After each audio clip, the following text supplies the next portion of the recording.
யாழ் செம்மணி மனித புதைக்குழியில் முன்னெடுக்கப்பட்டு வரும் 3ஆம் கட்ட அகழ்வு பணியில் மேலும் 2 மனித எலும்புக்கூடுகள் அடையாளம் காணப்பட்டுள்ளன.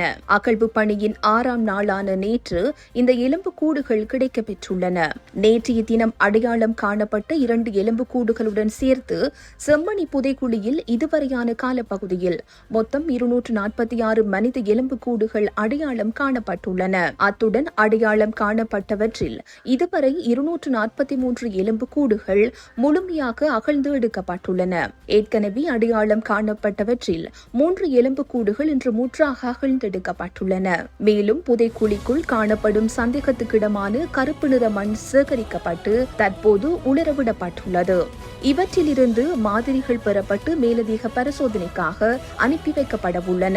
அத்துடன் புதைக்குழிக்குள் மரத்திலான பெட்டி போன்ற உருவம் ஒன்று அடையாளம் காணப்பட்டுள்ளதுடன் அதனை சுத்தம் செய்யும் பணிகள் முன்னெடுக்கப்பட்டுள்ளன.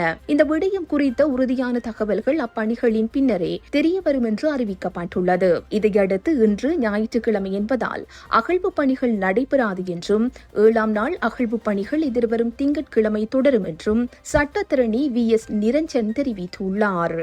இந்த செய்தி உள்ளிட்ட மேலதிக விரிவான செய்திகளுக்கு www.behindmenews.org என்ற எமது இணைய பக்கத்தினை பார்வையிடவும்.